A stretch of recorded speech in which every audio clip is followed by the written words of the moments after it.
Hey guys, Brian Goes Blue. And Coco too. Back again with another movie vlog for you tonight. And tonight we're seeing A Real Pain. Yes, we are. Yep. We've been really excited to see this one. Oh yeah, really excited. Ever since the first trailer we saw a few months ago. Then we've been seeing the poster in the theater and everything. All right, stray lights going on behind us. What's going on? Yeah, it's a rave. It's Friday night. Yeah, Friday night raves. All right. So yeah, I'm not sure how big this movie is going to get this weekend. Hopefully a lot of people go out and see it. But I haven't really heard anybody in the movie community talking too much about it. But it's written and directed by Jesse Eisenberg. And him and Kieran Culkin star in the film. And it's about two cousins who take a trip to Poland to celebrate their beloved grandmother, I guess, that had just passed. So it looks like a real fun road trip movie. Yeah. It's going to have some drama, of course, because of the family member passing and everything, and them dealing with grief and everything. And they're going through a Holocaust memorial. Yeah, in one of the scenes, yeah. But also Kieran Culkin looks ridiculous in it, and I always like him. And he's just smoking a lot of weed, and being kind of crazy in it. So, and Jesse Eisenberg is always playing his usual self. He's a little more reserved and everything. So yeah. It looks really fun. Yep. And I think there's an awesome cameo by Jennifer Grey. Oh yeah, From she's in it. Dirty Dancing. We saw her in the trailer, so I'm excited to. I think she's a decent part of the movie because, in one scene that they are posing, he's posing with a statue, and then other people come up, and then they have this big group. They might just be a part of the tour group that they're in, but yeah. I think she might have a pretty significant part, so excited about that. Haven't seen her in anything for a while. It's been a bit. So, yeah. So, yeah. Any other thoughts going in? Not really. I just think it's going to be a good one. Just read some good reviews on it already, and looking forward to it. Yeah, there's definitely some little one-liners and facial expressions that we've taken a liking to just in the trailer alone, so it'll be fun to see it all. What's the one you like? What? Couple With of the Kieran? one-liners, yeah. Oh, I was gonna say I can't really do the face, but oh man, now I got nothing. I got nothing. I can't think of one. Well, it's just the face that he makes. That one part when he slaps him in the face, he's like, just fucking slap me in the face. Oh yeah. It's just funny. Yeah. Yeah, because he just fucking slapped me in the fucking face. Oh. At one part he's like, you used to feel shit, man, or something like that. It's it's pretty deep because Jesse Eisenberg's character, you can see he's FaceTiming or looking at a photo of his child. He's a dad, and then Kieran is his character is just probably, like you said, smoking weed, not a care in the world, just kind of doing his own thing. Yeah. So yeah, let's get in there and get our stuff and check it out. We'll be back. Past the trees to the AMC's we go. It's a crisp 70 degrees in Tampa tonight. Oh, yeah. It feels really beautiful. Feels really nice. You can tell that we're going to get a cold front next week. Yes. If we don't get another hurricane. Yeah, the last one. We're dodging this tropical cyclone coming our way. Yeah, hopefully not. But yeah, it might not come our way. So if it doesn't, we'll get a nice cold front. Anyways, haven't seen Kieran Culkin in a lot. I haven't seen Succession. I heard that's a good show, though. But one of my favorite things he's ever done is this movie called Dangerous Lives of Altar Boys with Jodie Foster, Jenna Malone, and Emile Hirsch.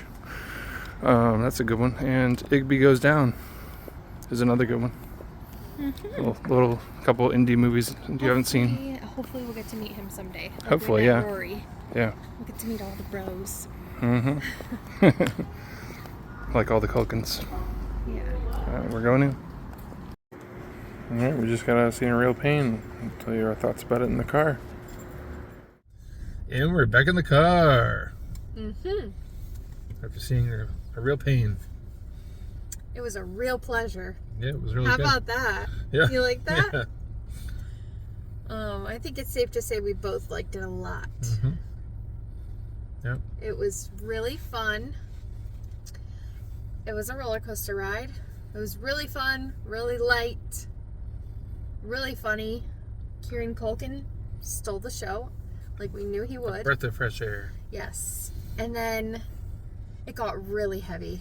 Yeah, it's definitely a heavy movie. Like, really quick. But that's to be expected. Like we said, they're on a tour in Poland, and they do go to a concentration camp. And yeah, it does get really heavy. Even the movie is like very quiet on that part. Their tour guide is like very minimal with speaking, and it's just, the whole theater was completely quiet and respectful, which was really nice.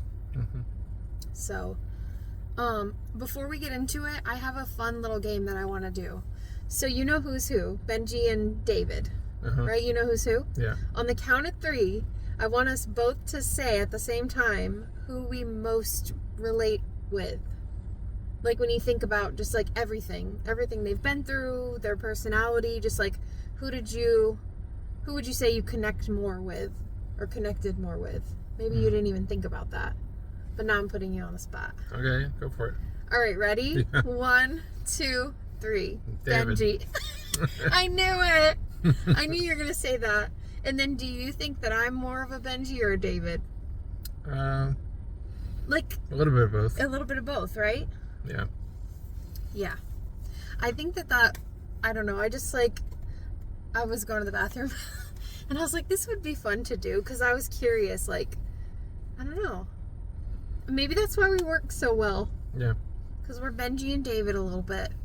Yep. But I was thinking about that, like for myself, I definitely have that Benji free spirit and like, I don't care what other people think. And I mean, my outfits speak for themselves. Mine are kind of loud too. Sometimes. Yeah, but like, I don't know. I'm not like Benji in the sense that I will just shoot from the hip and tell someone like it is. I've gotten different with that. I've definitely gotten more bold, but I try to like, I guess, protect people's feelings or situations, or I'm like afraid to speak out, or I always have been my whole life. And so in that way, I feel like David, you and I are very much like that. But like in our dynamic, I speak out and I'll make a scene. I don't care, right? Yeah. So anyway, I don't know. I just think that's an interesting way to connect with a movie is like when you think about who you relate to the most. But I want to hear your thoughts about the movie. My thoughts about the movie. I think that,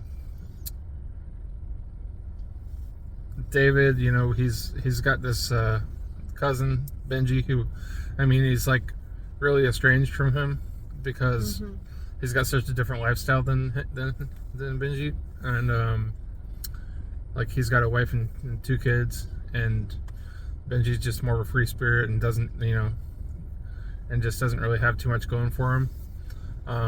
But he really feels for him, and he wants him to do better in life. And, we all have friends that are like that, who you can see that can do better for themselves, that have like, all this heart behind them and all sorts of things going for them they can't even see in front of themselves. Yep.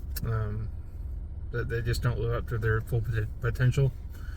But if they were to live up to that potential that other people do see, sometimes that they might lose a little bit of themselves too. So maybe that's why they don't. Yeah. So that's what I got from the movie. I did enjoy seeing all the scenery and it was filmed in Poland. So it was all real. Like everything was gorgeous there.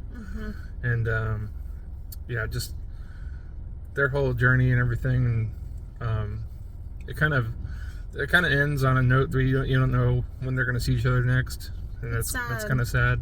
Like when they got in the taxi at their grandma's and they were like headed to the airport, from that moment to the very end, I felt heavy and sad. I didn't shed a tear, which is rare, but like I felt it deep. Yeah. But it was very moving, very funny, but also sad at the same time. And definitely one that I want to keep in the collection. Oh yeah. And one that everybody should just see. It's like it seems like, I mean, unless you don't really like bad language, that's the only thing with the movie is it has some bad language in it. Like, yeah, it does. Other than that, if you can handle that, then definitely check this out. it's one that I feel like your parents could enjoy too. You know, Mm-hmm. For sure. Yeah. Jennifer Grey was in it quite a bit. She was. She was a big part of it because she was in the tour group. Yeah. Yeah. I thought her relationship, like, because they all had relationships with each other. I don't mean to spoil. I'm not spoiling anything by saying relationship, like not like that. Mm-hmm. But I thought that maybe the development of her and Benji, like their relationship, their friendship, we would see a little more of that one-on-one. But like, I know it wasn't about that. It was about the cousin relationship between David and Benji. So yeah. It was nice that they kept the focus on that. That left me pretty heavy because, like, I think, at least, I mean, I had a cousin that I was very close with my whole life, and then, you know, you grow up and you start a family or you live in two different places and things change, and it's really sad, you know, like it's very sad. So, and in this day and age, I feel like the dynamic between like aunts and uncles and cousins, like maybe in different cultures or areas, like it's different, but I just don't feel like there's as strong of an emphasis on that unless like the family really like makes sure for that to be a priority. Do you know what I mean? Yeah. Like, I don't know, I just feel like back in the 80s it was like we were all at each other's house all the time kind of thing. Yeah. You know? And that goes for like grandparents too. Like everybody was just together. But yeah, the cousin dynamic, I thought that was really sweet. And like the disconnect between them and then the connect, and I think they both had like a desire to be like the other. Mm-hmm. There were parts of them that they like saw in each other too, which I thought was really nice. Yeah. You know?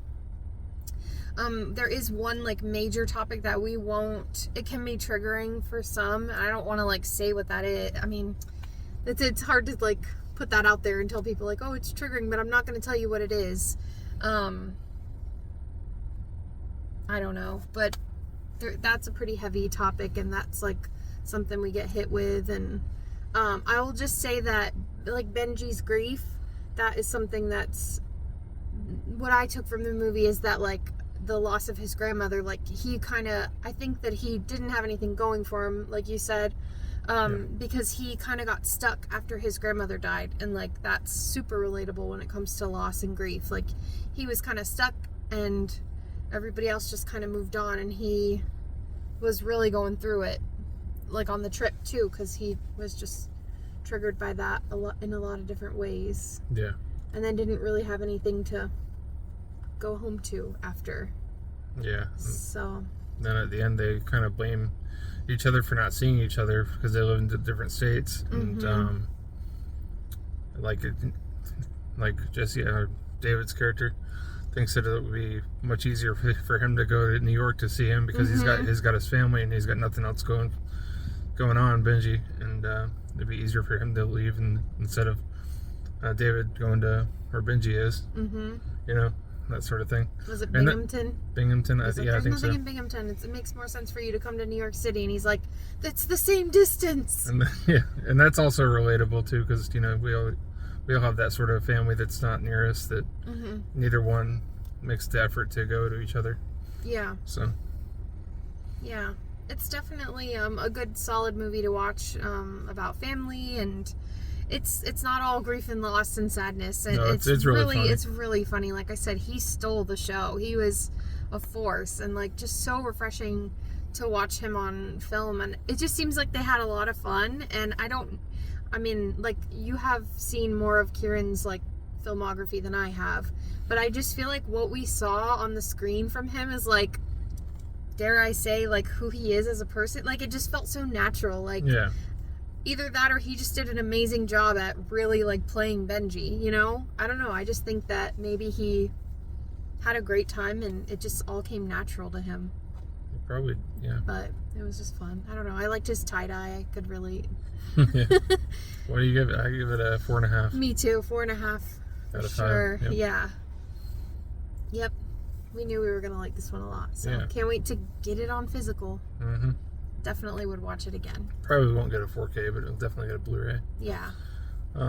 Yeah. Yeah, and then maybe one day when we meet Kieran, he can be so surprised that there's a 4K out. Because every time we meet a celebrity and we tell them that we own a movie that they're in, they're like, whoa, they put that on Blu-ray. They put that on, like, oh God, why did I just blanked on his name?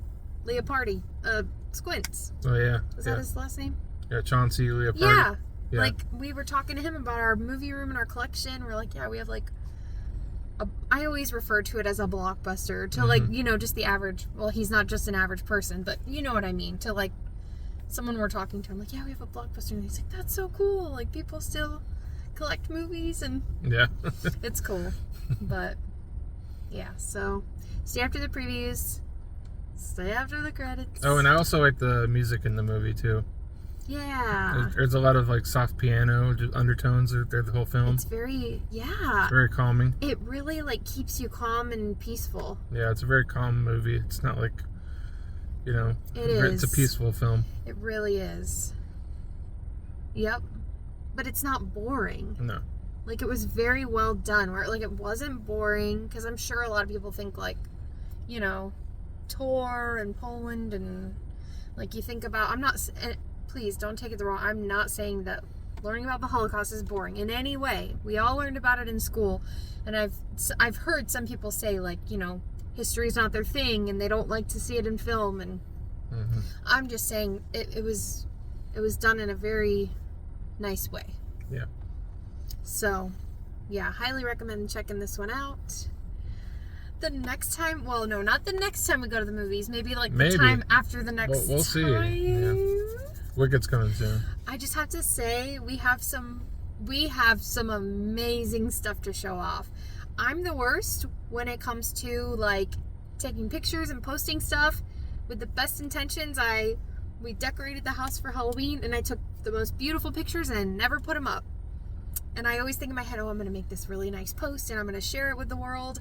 Sometimes I just take the pictures for me and it doesn't happen. But we really hope to show you some stuff. I don't want to spoil it. Stay tuned. When it comes to Wicked, yes, please stay tuned. We are so excited. I'm so excited, and I think I've got you even more pumped than you probably would have been like, yeah, I'll go see that. Now you're like driving out of your way to like get stuff. So yeah, we'll talk about that later though. Yep. Brian Goes Blue and Coco too. signing off, guys. Bye. Bye.